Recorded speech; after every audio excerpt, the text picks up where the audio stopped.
So I always ask the question, what would you like to do if money were no object?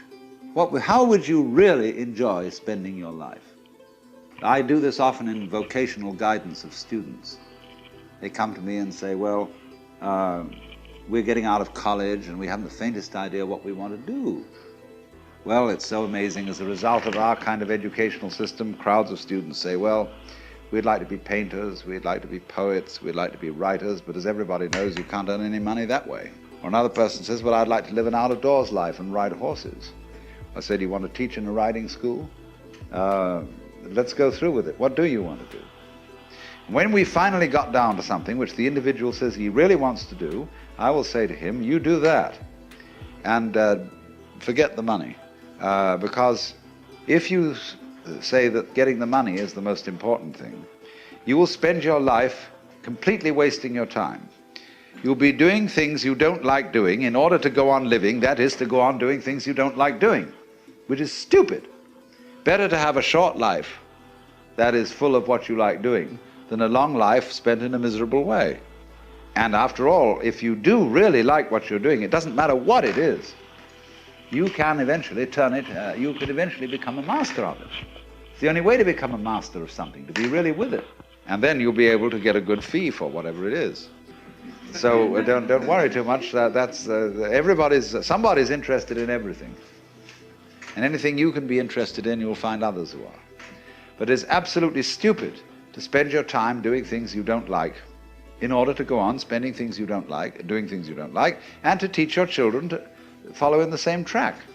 See, what we're doing is we're bringing up children and educating them to live the same sort of lives we're living, in order that they may justify themselves and find satisfaction in life by bringing up their children, to bring up their children to do the same thing, so it's all retch and no vomit. It never gets there. And so, therefore, it's so important to consider this question, what do I desire? Well, when we answer that question in a naive way, we figure out that we want to desire, what we want is to control everything, to create girls that don't grow old, apples that don't rot, clothes that never wear out, conveyances that get from one place to another instantly so we don't have to wait, power available to do anything that you could conceive and do it just instantly like that, to get this funny technological omnipotence. But if you take time out to think about that and really go into it with your full strength of imagination and find out whether that's where you want to be, you will soon see that's not what you want. I happen to be a lover of archery, but I don't like archery for killing things. I like it as a sport. But what I like most of all is to set an arrow free, like it were a bird. What is it that fascinates us about that? Because it's not useful. It doesn't really achieve anything that we would call purposive work. It simply is what we call play. But in our culture, we make an extremely rigid division between work and play. You're supposed to work in order to earn enough money to give you sufficient leisure time for something entirely different called having fun or play. Imagine, too, if you were a bus driver.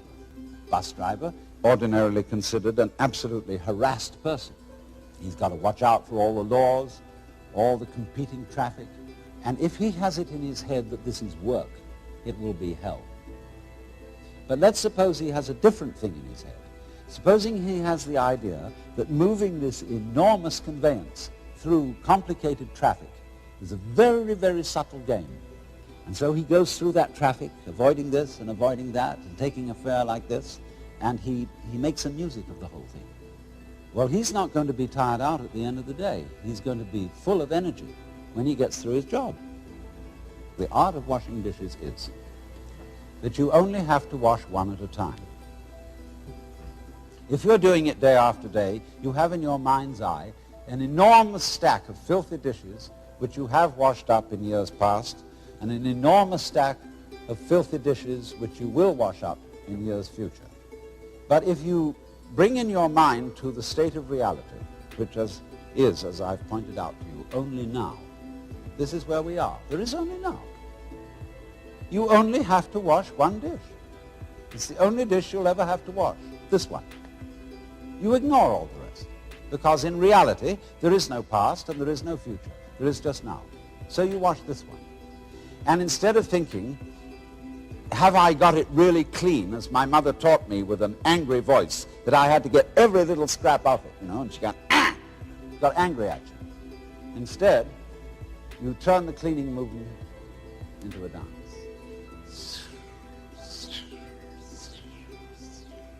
Like this. And you dig that. And you swing that plate around, and you let the rinsing water go over it, and you put it off in the rack. Crazy. See? Take the next one. And you're not under compulsion all the time. You know, when I was a little boy and went to school in England, they used to post notices on the bulletin board in the school where I went to, which said, this afternoon everyone will go for a run. And if you didn't go for a run, and it was found out that you hadn't, you were flogged. So everybody hated going for a run, because they were under compulsion to play. Everybody must play. If you happen to witness, in the year 1970, the World Cup Championship in soccer, you would have seen that the winning team from Brazil played soccer in a most extraordinary way. They played it like basketball. They played it dancing, were dancing the game, and the sports writer in the London Times said that they danced their way to victory. So the point is, therefore, that you can do everything you have to do in this spirit. Don't make a distinction between work and play. Regard everything that you're doing as play, and don't imagine for 1 minute that you've got to be serious about it. See, this is the real secret of life. To be completely engaged with what you're doing in the here and now. And instead of calling it work, realize that this is play. And if you take it seriously and say, are you doing anything useful? Useful for what? Useful to go on. But if you take that attitude to going on becomes a drag. Survival becomes a sweat, and it's not worth it. And if you teach your children, and they'll imitate you, they'll treat survival as a sweat which they have to undergo, they have to keep going on, and they'll teach their children to do it, and the whole continuation of the human race will be a drag, which is in fact what it's become because of this attitude, and this is the reason why we've invented the atomic bomb and are preparing to commit suicide. We think we must happen. And to the degree that we think we must happen, we hate it. And are going to bring it to an end. And stop it.